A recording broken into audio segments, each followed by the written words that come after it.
both. Actually, we have to do both urgently now. So this requires systems thinking and also willingness to be radical.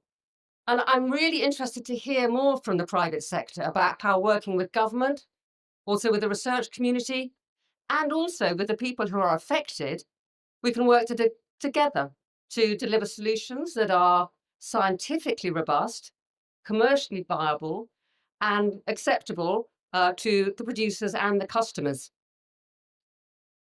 So as I said at the beginning, we are doing our bit in the Government Office for Science.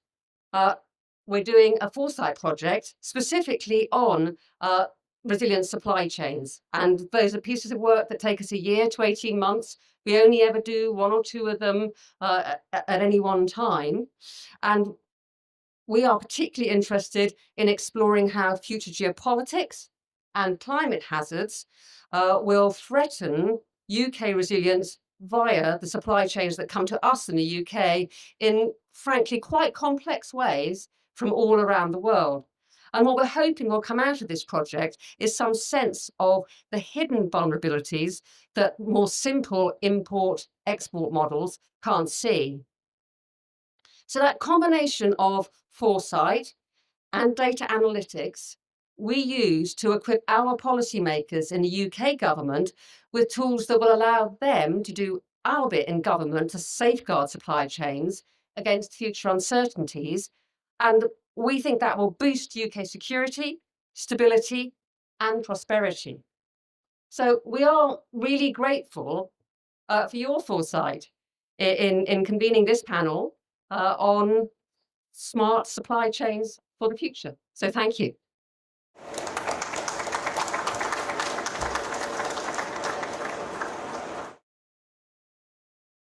Okay, is this working? Can anyone hear in the head? That no?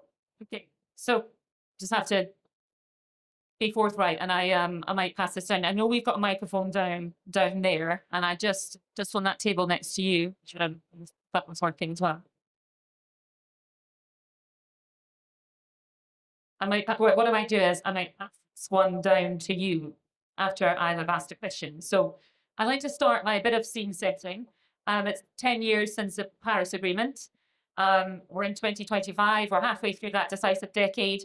We know very good progress has been made in some areas, many areas, perhaps with EVs, less than 1% of new cars sold that time were EVs. Now it's 1 in 5, many more in China, also on solar energy. And but on mitigation, there's still insufficient progress. President Lula has just called for a roadmap out fossil fuels and adjust. But I just thought this COP has been described as an implementation COP, also a truth COP by President Lula as well. And on that point of progress, to try and remain a bit positive, I thought it'd be nice to ask the panelists what progress they think has been made, first of all, in their specific areas. Now, I thought I could go to, I'm going to pass the microphone very quick down the panel to Graham Maidment on the end, who is a cooling and technical expert, and he's got some 40 years experience in this refrigerating and cooling. He's an academic now, but he's apprentice. Is this working? It's disappeared again. He started off his career as an apprentice, actually doing the job, and has moved into academia. He now advises governments as well. He's been involved in COPs for a long time, and he's hopefully going to tell us where the best place to stand. So I'm just going to pass this down and say, question on progress.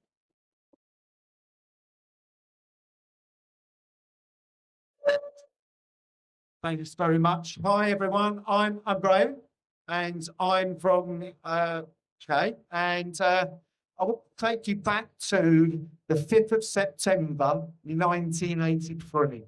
Okay, remember that day? I remember it well. Okay, and just picture this: I had green hair. Can you believe that? I did, and I used to run a band. Okay, and we actually quite well. Really made money really big, but I was also an apprentice in refrigeration, and I look back 40 years, and the world was amazingly different. Even CFCs, those of you that are familiar with CFCs, We used to spray them as deodorants. Okay, we used just turn it towards me. Yeah, okay, that's good. Yeah, yeah. So we used to use CFCs for absolutely everything. But out of the blue, we had some work on ozone layer, and we had the Montreal Protocol that came in 1987, and things changed quite quickly. We did really well. We reduced our refrigerant use, and we started using things like propane. Our fridges at home use hydrocarbons. Since then, we've had the Kigali Amendment to the Montreal Protocol, and 2 years ago, we signed the Global Cooling Pledge, which was focused on sustainable and accessible cooling. The UK was central to this. So looking back to the 5th of September 1983, there's been an amazing shift, okay? Absolutely amazing. We've done so well, okay? Still more to do, but we've done really well, and the UK's been central to it. I'll stop there. Okay, what has changed since Paris? That's the hi everyone, my name is Richard Charlotte. As Lynn said, I'm the Director of Climate and Resilience at the UN World Food Programme. We're the largest humanitarian organization in the world. We provide emergency assistance to about 124 million people in countries. Last year, we provide 1 billion meals to affected by malnutrition, food insecurity, move a lot of food. The change that I've seen is moving from us being good at reacting and responding to disasters. About half of our work is in response to floods, droughts, and storms, to being much more anticipatory and predictive. So, for example, if you look at Hurricane Melissa, which just hit a number of Caribbean countries, 10, 15 years ago, we would have been very good at mobilizing to respond after the hurricane. This is different. We used early warnings to release money to 100,000 people in Cuba and Haiti before the storm ever made landfall so they could buy food. We pre-positioned food in Cuba close to the sites where the hurricane hit. And we also pre-positioned logistical capacities, contracts, and staff in Jamaica, Cuba, and Haiti before the storm hit. So we're using analytics much more effectively to drive anticipatory supply chain and programmatic action. I would say that's the biggest difference now. Thank you. Well, first of all, I mean, I'm looking at this room, and I think it's amazing. So many people here, top of the Amazon, in Belém. You all must be crazy. I don't know what's wrong with your lives that you came all this way, but I think it's amazing you did this, right? To take on this challenge, and regardless of the challenges that we're experiencing right now, even with microphones and sound, we're still here enthusiastically trying to think about ways that we can solve climate change. And so remain enthusiastic and hopeful, everybody. So at DP World, we're also partners with the Jane Goodall Institute. And Jane, unfortunately, isn't with us anymore. And her passing was very sad. But one of the messages that we took away from Jane was to remain hopeful in the face of extreme challenges. And her message of hope is one that, you know, we try to carry through at DP World and do so here, and open, I think, in our starting messages. And thank you very much for Chief Scientific Advisor. A lot of hope there as well. And I see a lot of hope in the future for climate. If we think about the things that have changed, one of my favorite statistics, my favorite one, which I've got two favorite statistics. The first is that fossil fuel diesel cars, our internal combustion engine, they peaked in 2017. So they have been declining for 8 years. 8 years of decline. You wouldn't believe this reading the newspapers. We're convinced electric cars will never work. Everybody wants a petrol car forever. They'll never transition off them. It's never going to work. 8 years they peaked. It's over. It's done. There's no future for them. And that was decided 8 years ago. The other statistic is one of my favorite ones at the moment, is that by 2030, China would have reduced its diesel consumption by 2025 measures by 40%, because it's bringing in 250,000 electric vehicle heavy goods next year and will continue to do that. That is the direction for fossil fuels. There is no future for fossil fuels. People shouldn't be investing in it anymore. Solar panels, wind turbines, and nuclear energy in the sun worlds is a direction the world is going, and it's getting cheaper and cheaper and cheaper and cheaper. To the point now, solar is far cheaper. In Texas, they're just about to have more solar and wind than gas. In Texas. So there's your message of hope. So I think there's 3 incredible statistics telling us the direction that things are going. Okay, thank you.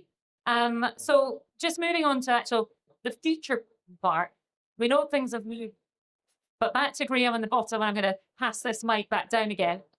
And in a practical sense, in that future-proofing piece, what are the technological advances you've seen, and what is coming down the line, Graham, in that area? So I think, firstly, in terms of technology, I think a lot of technology already exists, and I often refer to in London now the GLA, we have something called the London Plan, and they use this energy hierarchy to identify what to do. And I've got to find it because I never get it correct, but it's be lean, be clean, be green, and be seen.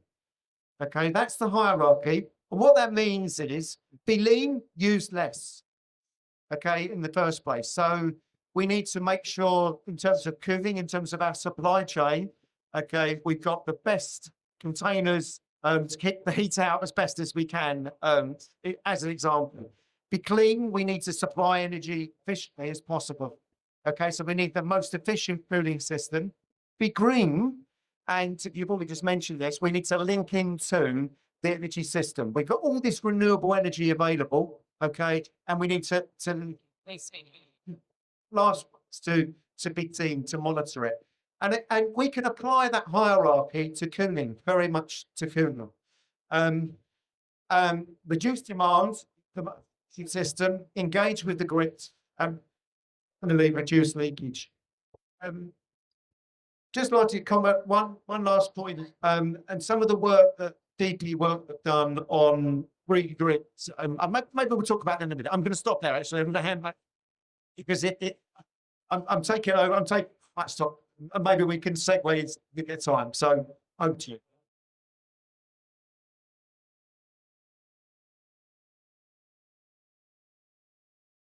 I would flag two issues. One is continuing to make our global supply chains much more climate predictive. In 2014, we did an experiment where, based on an El Nino prediction, we analyzed the countries likely to be impacted by El Nino where we buy and where we distribute. And we took a chance and invested $40 million in preemptive purchasing to try and make sure that we had food on the high seas going from markets where we buy to markets where we would distribute, recognizing that when there's a production shock in a market and prices go up, that means we can feed less people. And since then, we've continued to refine both our analytics systems, now using AI and climate analytics to look at our supply and demand markets, and also our financing of our supply chain so that we can do much more forward procurement based on those analytics and hedge risk. So I think much more thinking around how to do that in a more agile way so that global supply chains are not being disrupted by constant climate disasters. Secondly, we're seeing a move towards much more local short value chains and supply chains, particularly in the food system. So for us, that means that when there's a shock in a major commodity market, it doesn't transmit into a local shock in a country where food insecure people live. It also creates opportunities to link social and environmental goals with commercial goals. So, for example, in Latin America, we over in children in what we call homegrown school feeding programs, where we work with governments so that their institutional procurement for school feeding programs comes from local farmers with local produce. And we build into that much more sustainable, climate smart agriculture practices so that not only are we supporting local smallholders and markets, but we're also supporting them to transition to more resilient, climate smart food systems.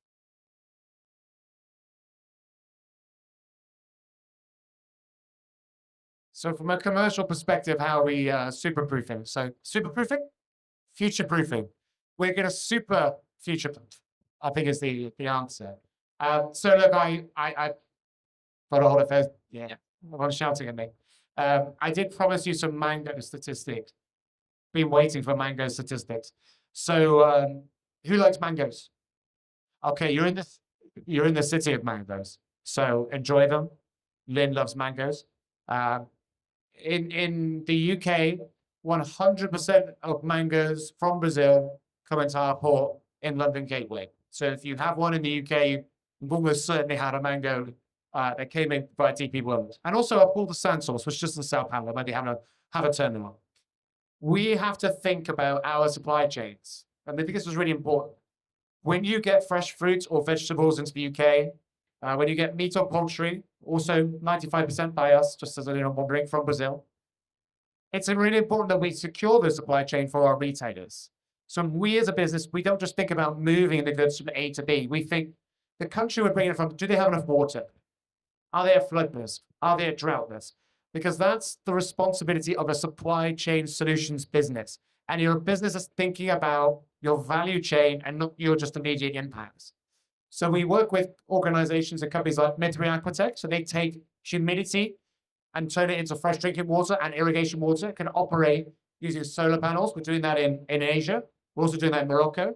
We're looking at doing that in other areas around the world. As you can tell, it's quite humid. That's not a problem getting some water from the air in Brazil.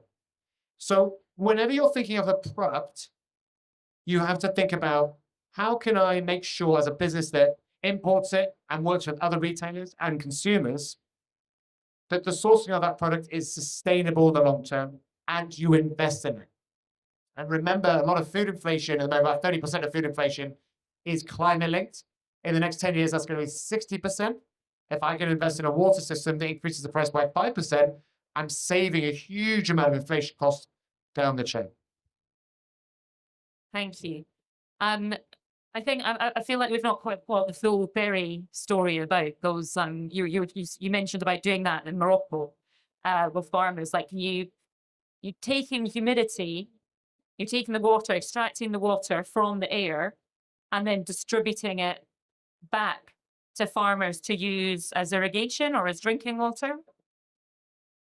Yeah, so it's both. So I mean, these are big units. They can do 10,000 units of liters of water a day through solar panels. They're in the remote locations, and it converts the air humidity into water, and it's pure drinking water. You know, so it's filtered already. It's the best water, the most beautiful water. Couldn't help it. Sorry. So it's great for remote work. Okay, that sounds like a win-win, and that will take me back to Professor Graham. What are the most promising innovations? Because you've got to get the right angle here on this microphone. Promising issues in cold chain logistics, and what that you're seeing coming through as a result. So I've sort of part of the answer to this question already. And if we use the London plan again, you know, be lean, use less, be clean, efficient as possible, be green, maximise on renewables, and make sure we monitor. And if you do all those things together, we can solve things very, not overnight, but we can make a massive reduction in emissions. And how we've been promoting that in the UK. So firstly, we've had a research project in the UK for the TICA, Transport Industrial Commercial Federation, and this is identified sort of roadmaps for various sectors. And one of the things that came out of this was the 3 degrees projects. So Okay. And this is about changing the temperatures. Okay, so traditionally we've operated at 18 degrees C. Okay, and the rationale for that is not very clear. Some people think it was -18 because -18 translates into 0 degrees Fahrenheit. Okay, so the logic is not very very easy to track.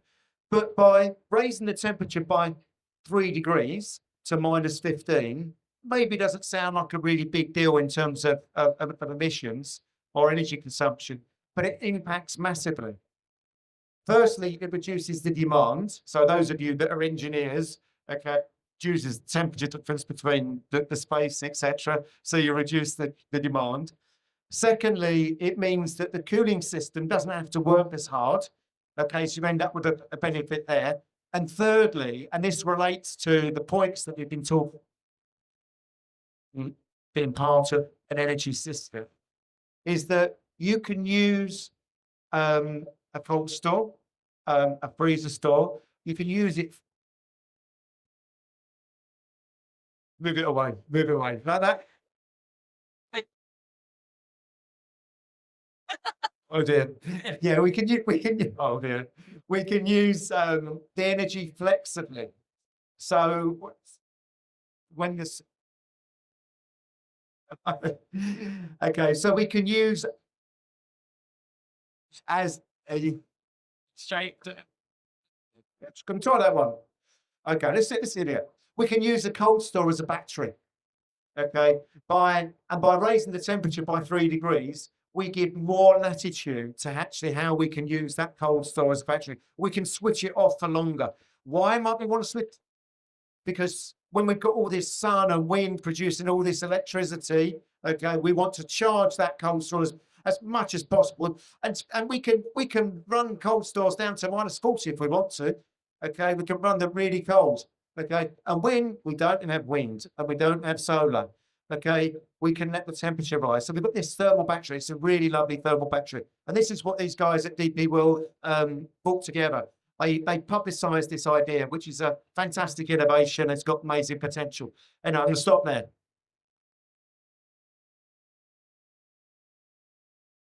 So I pass the parcel, right? Richard, can you talk about how just maybe it's like how the World Food Programme, you alluded to it earlier, how you're adapting to that to withstand those increasing, like I mentioned before, shorter supply chains. You alluded that earlier, and how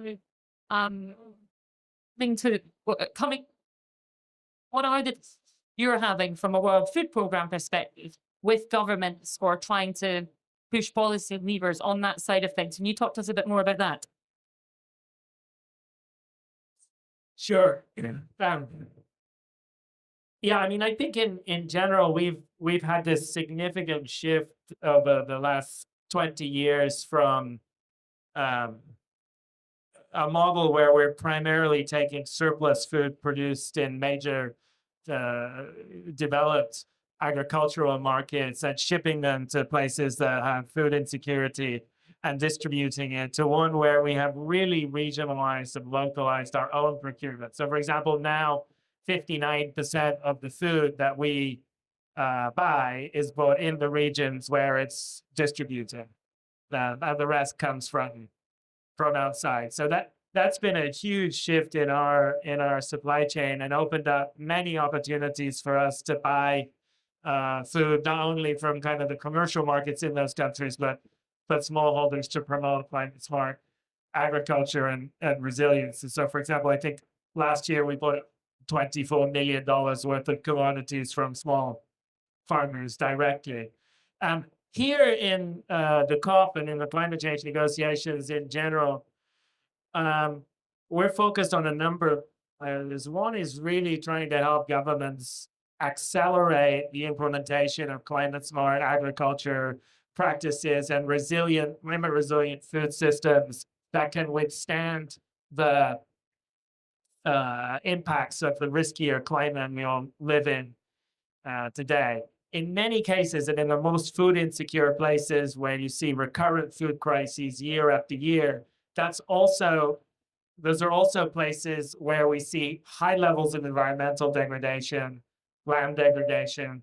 And so we work with governments to really have them focus on trying to help communities restore their environments, restore their watersheds. And back to some of the points you made, to make sure the food system is viable in this riskier climate. It's not viable today. It's to be stronger for the future. We also focus a lot here on helping governments improve how they prepare for and respond to the impact of disasters when they do occur, because the impact on agriculture and on people is not just determined by the state before the disaster. What you do during it is equally important. So, for example, in a drought, if there's a failed early season, you still have time to plant a shorter cycle crop in many cases. So working with governments so that their agricultural systems to get short cycle seeds for a second planting after a climate disaster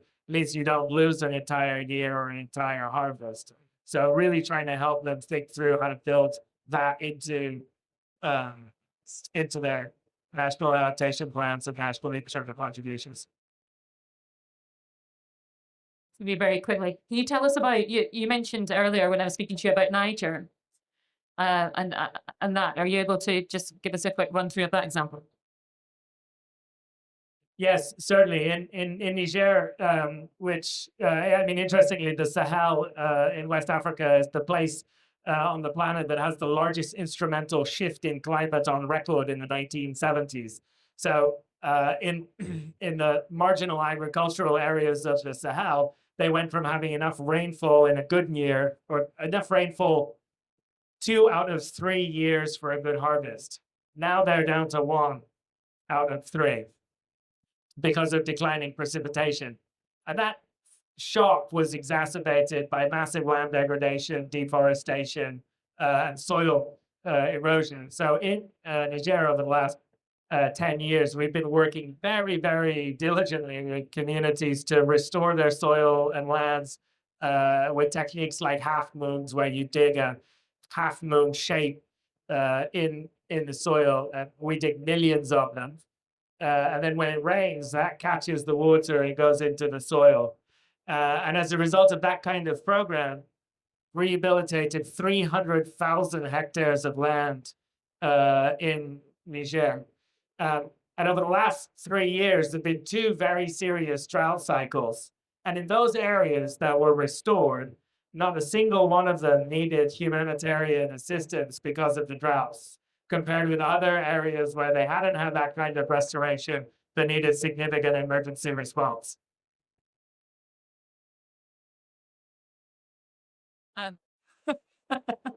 Okay, we're now in a wind tunnel experience now. Okay, Nick, can you talk about the practical applications for supply chain for DP World and how you are shortening them and what you're doing to adapt some of the supply chains, perhaps with the LCTP or movie shift? Yes, I hope the hurricane doesn't take us away, but yeah, it's good. I mean, we're cooling down, I guess. So there's a couple of things that we're doing. I mean, first of all, we're looking at ways to shorten the supply chain, make it easier from port to warehouse, particularly within the UK. If we think about transitioning off of road transport, think about rail, barges, ferries. This usually can make it a lot easier to transport goods over a shorter distance. On a longer distance, we have our Atlas service, which is a service that transports fresh fruit, veg from Morocco to the UK, also where we're doing our Mid-Three Alphatech project. And that's where we've transitioned transport to short sea feeder vessels, so these smaller container ships. That reduces actually by 4 days the time it takes, and it's 70% more efficient in terms of carbon by ton moved, because moving onto a ship is far more efficient than being off the road. The other benefit is you don't have much around on the ferry at a unit feeder vessel compared to a truck. So actually the fruit and veg are usually in a better condition as well when they're along. So there's lots of opportunities to think about modal shift, no cost difference, often is cheaper, using existing infrastructure, and also reducing the emissions just by taking something from a road to a ferry or a barge or a train or a feeder vessel. And the question you're probably thinking is, well, if it's so easy, why don't we all do it? And the simple answer is, it takes a little bit of work to transition that method. You know, it works. If it works by truck and it's 7 days, why move to 4 days if it's working?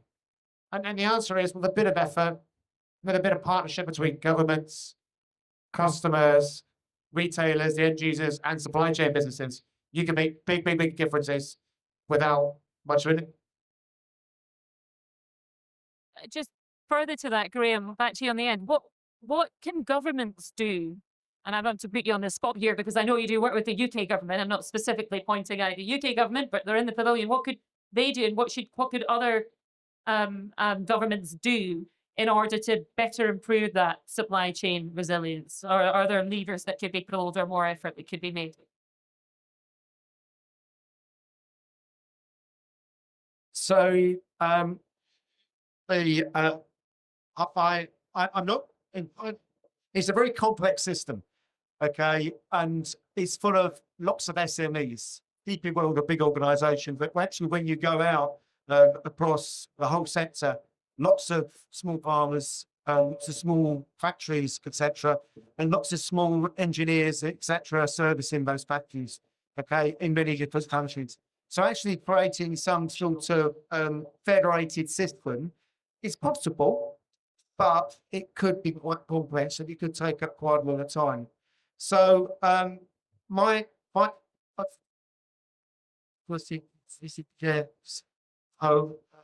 in the UK, we have the F-gas regulations, which focus on refrigerants. So we have minimum 50% standard, because qualities, supermarket caps or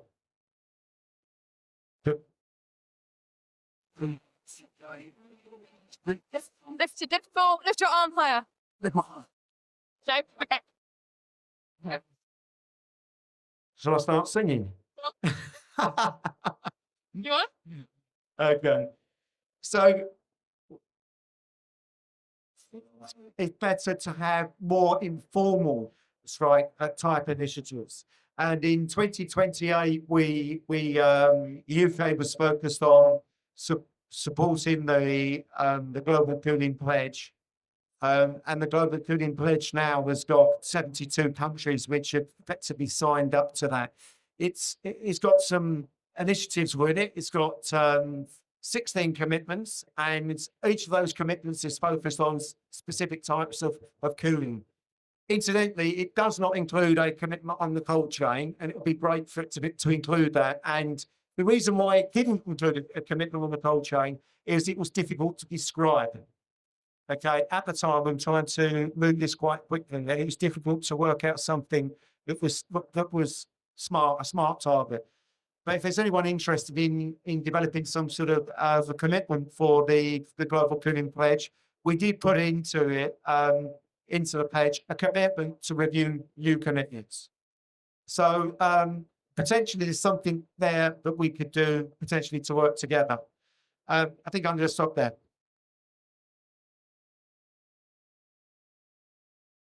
And it's a real test of arm strength, maybe, for Velator as well. And Richard, for you, in terms of countries, because you work globally, are you seeing any best case examples of countries or governments that understand this space, Phil? Or is it mostly you're trying to navigate, or businesses trying? I mean, that's a good question. I mean, actually, not because we're in the UK pavilion, but I actually think that the UK has had a lot of foresight on climate change impact on its food supply. In fact, one of the really interesting examples that fed into a lot of our own thinking before the Paris Agreement was a study that the UK did analyzing with the UK Met Office, Hadley Centre, the impact of climate change on its food supply, looking at its markets and demand and how they would be affected to start a strategic conversation. we haven't seen very many of those globally. And I think that's really important. You see a lot of countries, particularly large importing countries, now trying to secure land and production of particularly basic commodities for strategic reasons. I do feel like in the climate change negotiations themselves, a greater focus on the global food system and how we're going to meet everybody's needs would be worthwhile. It doesn't escape me that Article, I don't know how many of you are climate change policy geeks here, but Article 2 of the Framework Convention on Climate Change, which is the purpose of the convention, it makes it very specific that this negotiation is about protecting food production from the negative impacts of climate change. So the original Rio conventions were very focused on our food supply, and it really requires that the global system adapts to this new reality. I'm just going to pass it back. And I was just how you as a business looking ahead to these climate adaptation risks and adapting in that sense and thinking forward about it. I'll start with one of my other favorite facts that I wheel out probably every week. The UK, most of Northern Europe. Can anybody tell me what the definition of extreme risk is, or extreme heat, for a 2019 data center? Anyone want to take a guess what that might be? What is the definition of extreme heat for a pre-2019 data center? Not allowed to answer because I've told you this one before. Okay, so I'll tell you this one. So for most data centers before 2019, Northern Europe, the definition of extreme heat is 3 days at 30 degrees. Now, most of you are sitting there going, oh, Nick, that's just a... No. And I'll be like, oh, no. The other part is 1 minute at 32 degrees. 1 minute. So we shouldn't be surprised when data centers suddenly stop working when it gets above 32 degrees. And anyone remember when we had in Northern Europe and Southern Europe, 2022, we had multiple days of 40 degrees. And I was working in a German-based business at the time, and the data centers shut down. I'm amazed they kept going. So when we take a physical risk aspect into our business and what we're doing, we look at our resilience against the way the world is today, not based on whether or not we built things for an extreme event 15, 20 years ago, because the definitions are out of date. And I have to tell us in the business, they'll say, Nick, our board was designed for 1 in 1,000 year events. And I'll say 1 in 1,000 year events are now 1 every 10 years or every 5 years. So the measurements are wrong. So we're doing 2. 1, we're reassessing. We're looking at our infrastructure and saying, is it measured against today or the past? And 2, applying adaptations to that infrastructure to make sure it's resilient to what we think is today's temperature risk and today's extreme heats. So 40 degrees is now our new standard for data centers. We look at floods according to how they could be in worst case scenarios, not best case scenarios, as we like to imagine. And we work, I think, most importantly with our customers and suppliers to understand what they're worried about so we can fix things on the overall journey, not just deep Google's own perspective. Thank you, Nick. I'm going to go back down to Graham again, and you just spoke about a worst case scenario. So I wanted to ask our cooling expert at the bottom, what Nick mentioned data centers there and the potential, and what could go wrong? I mean, what are the risks? I spoke at the beginning of this about progress and we are positive, but really, what is a worst case scenario for you in terms of cooling? Thanks very much. It's interesting. I'm sitting in this room thinking this feels like a cold storm. Okay, the velocity of the air is the velocity of the air you'd actually find if you actually went into a cold store. So and it's quite noisy as well. So think about the people that work in these places. So I think it's a really interesting point about extreme heat. And if we've previously been interested in decarbonisation and net zero, and 2022 was a massive wake-up call for us. Massive wake-up call in the UK. And the example that Nick mentions about data centers,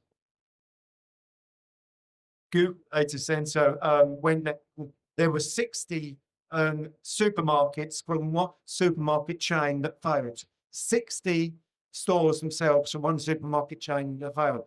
So this happened, okay? And we know it happened, okay? But now we need to deal with it, and we need to work out how we encourage businesses to be able to deal with it better, as well as get to net zero. And it gives us a bit of an opportunity, I think, because if you look at the business benefits of getting to net zero, there are business benefits, carbon emissions, reputational, saving money, etc. But if you conflate that with the benefits associated with being resilient and making, being resilient and ensuring that your customers are able to go into a shop. It's interesting. I've got some stats actually. I've got stats for Nick. Best stats ever. Okay, but the stats were that each one of those supermarkets, they lost £100,000 in stock loss. Okay, in 2022, so £100,000 in stock loss and £100,000 in goodwill as well, because people went to another store. So each supermarket lost £200,000. So if we conflate that with doing the right thing to get to net zero, we actually start to make a really comprehensive business case to make buildings, our applications, our critical facilities, our cold chain much more resilient, but also heading towards net zero as well. I should say, feel free to add any comments when the mic comes. But you did mention net zero, Graham, and I just kind of wanted to touch on that for a moment, mainly because DP World did some polling with More in Common, which is a UK-based polling organisation, on whether net zero was a pro-growth opportunity or an anti-growth challenge for Britain. And it kind of chimes with the 89% project, which talks about how the majority of the world would like action taken on climate. And I don't know, Nick, if you want to elaborate a bit more about the findings of that and the kind of the business's philosophy on net zero. Yeah, absolutely. I mean, I'm sure I'm talking to the converted in here, so no disagree with me. We did this polling with More in Common. We are hoping it will be released this week. And the central outcome is that the majority of Britons in the UK want to see action on net zero. They agree with net zero. They want to see action on climate change. And they want to see business taking more action. And they actually would like to see businesses get a bit more support and recognition from the government to do that. And so I think we've seen a lot of messaging in the media in general, and a feeling as well overall within society that the UK population and the European voting population, maybe even the global voting population, are moving away from a desire for net zero and are becoming more skeptical on it. And what we found is a little bit of skepticism has grown, but the vast majority of people do want businesses to deliver on sustainability. They do want their governments to deliver on net zero. They actually think it's incredibly important. And they want businesses to keep doing that. And so I'm very proud to be here in COP with you all and to say that DP World is committed to net zero. We are continuing to invest in it. And we see the majority of the future of our business, the growth is going to come from net zero solutions. And I've talked about electrification of road freight, my favorite topic. I can tell you the growth for road freight in Europe and globally is going to be electric vehicles. It is not going to be anything else. No other fuel. If you get into hydrogen, I'm sorry, it's not going to work out. It is going to be electric vehicles. If you invest in them, you will run them cheaper than diesel and petrol. So we're really enthusiastic about that. I think the vast majority of the voting population agree.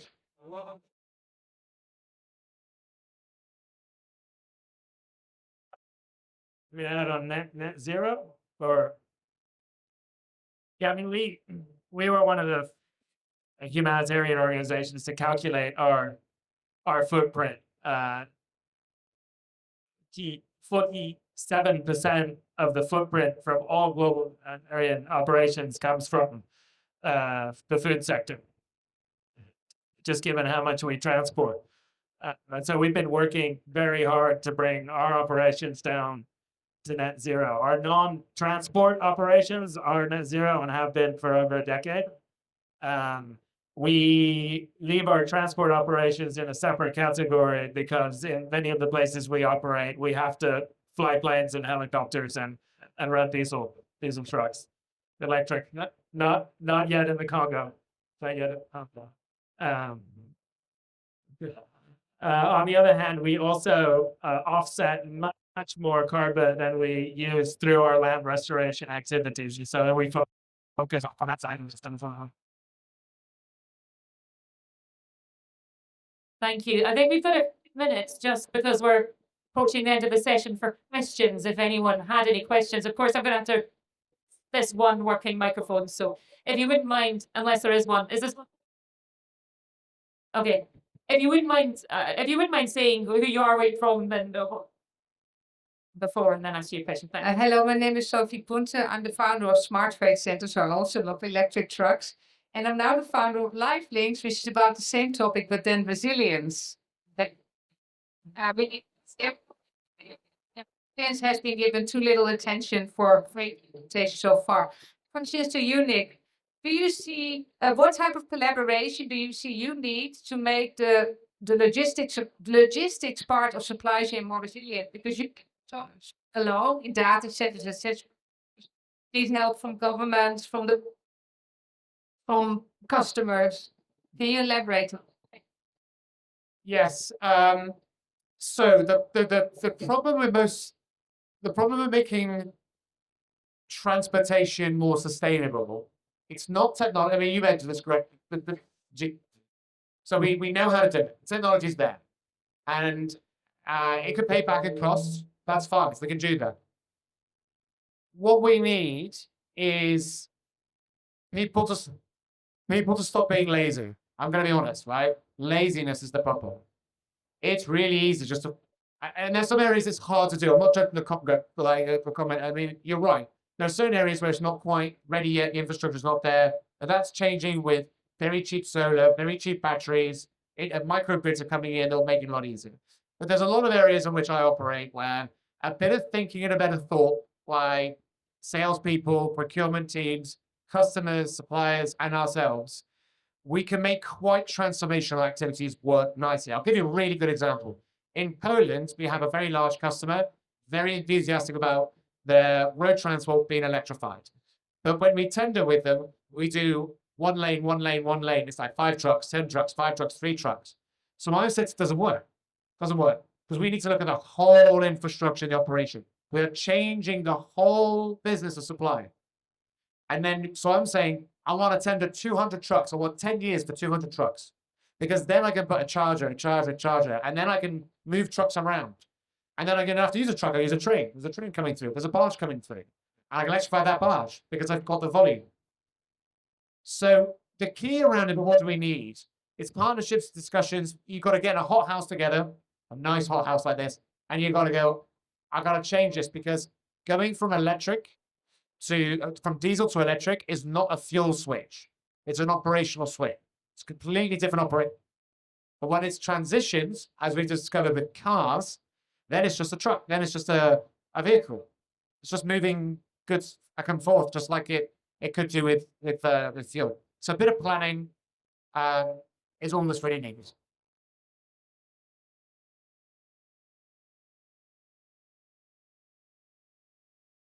I was just going to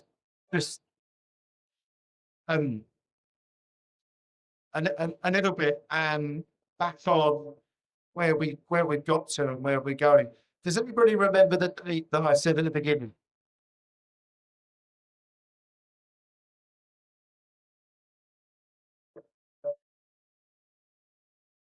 Yeah, it's a long while, a long time ago. But I think reflecting on it, I think we've achieved an amazing amount over many years. But there's still a lot to do, a hell of a lot to do. And I go to a lot of these events, and I represent government for some of these events, and often we get government bashed, and people say, usually, so I think that it's really complicated. It's even more complicated than me holding this microphone in the right place. But it's big, complicated conundrum to sort out. Okay, and you need organisations like DP World. Okay, and there are others as well that are actually trying to trailblaze and to start to do things. And in UK government as well, we need to start. We have started to do things. Some of the things we're not going to get right. Okay, but you have to try. Learning by doing, big parts of it. Pass some final thought. Do we have any more questions from? So we did.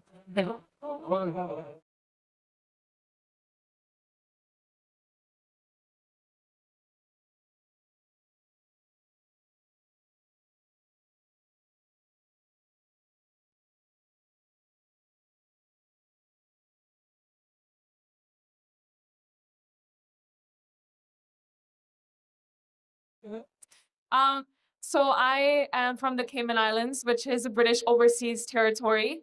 And my question would be, what potential transformations do you see in future-proofing supply chains for food security in small island nations, like in the Caribbean, where renewable energy and resources are more scarce and everything is imported?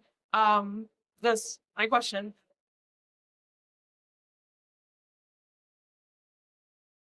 Sure, that's a great question. When Hurricane Melissa was through the Caribbean, one of our kind of worst case scenarios, which in some cases happened, was that the port of Kingston would be knocked out. And Kingston is not only the major port of entry for Jamaica, it's also the most significant transshipment point for cargo moving into Cuba. So we saw that as a double whammy in a sense of logistical challenges. And I think it's really difficult for small island states. It's really difficult not just because of the logistical infrastructure and the dependence on ocean freight. It's difficult because when you get hit by a disaster, it accounts for 50, 100, 200% of your GDP. And so there's a lot of impact to deal with all at once. I think really taking regional approaches, which the Caribbean has done, looking at contingency planning across the region, looking at how to position logistical assets like barges outside of affected areas before disasters hit, and provide mutual aid to other islands is really important. Thinking through how as a group of small island states, you could work together to ensure the supply chain gets up and running as quickly as possible. Yeah. So I'm just going to reflect back on doing this wrong again. Global Cooling Pledge, and the Global Cooling Pledge was signed by 72 countries, of which 18 of them are small island states. And I've been to a couple of meetings, and one of the reasons they joined is because it gives them an opportunity to learn from each other and also to get economies of scale. I don't grant join the Global Cooling Pledge, but if you want to, it's voluntary, it's free. Okay, I can connect you up. It will be a really good opportunity to be able to learn from each other. At the moment, they're learning from each other in terms of room air conditioners. Okay, how to get the best access to room air conditioners. But a really, really great opportunity to see the Global Cooling Pledge, including something on the cold chain as well, if we can, Vic. Yeah, and I just wanted to add, I have never given this question much thought. So now, this is a gap in our knowledge as a business. I'm sure there are colleagues in different regions who may have dealt with this, but what I can do is look at it in more detail and come back and tell you next time.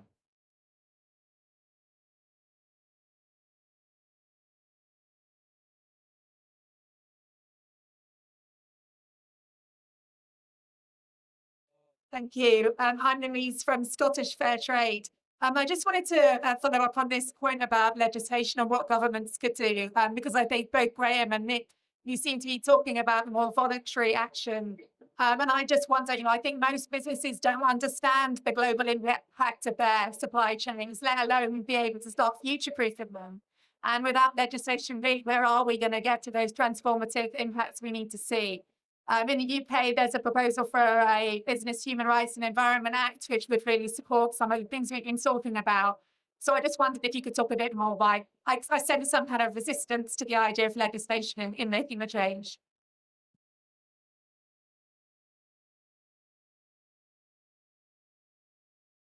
And this is my perception, is that it's a federated system, and to legislate for a federated system is really complicated. And I've sat in various discussions about the pledge when we were negotiating the pledging, and we had so many countries with different interests and self-interests, which is why everyone's reflecting their own position. So actually reaching an agreement is often really difficult, but it's bound. Having something which is more sort of hopeful, okay, and sets the trajectory, and that others can jump in and more flexible and agile is much more, it's quicker.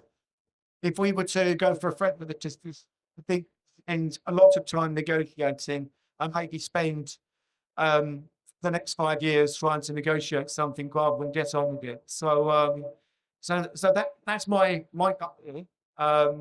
I think there is individual legislation that links to it, and I've already mentioned F-gas on refrigerants, performance standards, and when you look at the pledge itself, it actually includes a bunch of those within it.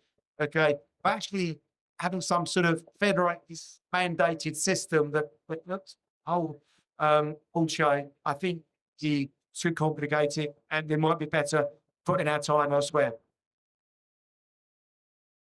Maybe if I could just add there, I do think that here at COP, there's some important discussions, particularly around Article 6 and measuring carbon emissions and making sure that in particularly trade carbon accounting, carbon impact follows goods as they move. And there has been some good progress, particularly with the Task Force on Climate Financial Disclosures, the proposed SEC rules in the US, which are now off, but to really require measurement and reporting and scope 1, 2, and 3 emissions. So there are I think some fundamental market questions that governments need to put in place so that the overall climate impact of our economic activity is properly measured and then can be traded, priced, and removed as an externality. Yeah, I really like this question. We talk about this quite a lot at work, actually, particularly sustainability people in business. You quite often want regulate. It's your job easier. Then again, I also quite like to punish myself and make my life harder. So my feeling is if we rely on regulation for companies to do the right thing all the time, you'll slow the pace of transformation. Because the view I come from is the role of the business and society is to solve a problem. Good profit and revenue comes from solving problems for societies, for customers, and things like that. Climate change is the problem. So and sustainability is the problem. So a company that brings good solutions to its customers and its communities will look at ways how to do that efficiently and economically and effectively, and will make it profitable.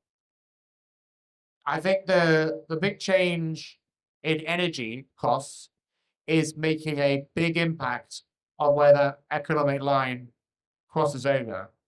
And so businesses are now more free to make smart, effective decisions that are long-term investments that'll be far more sustainable without needing regulation.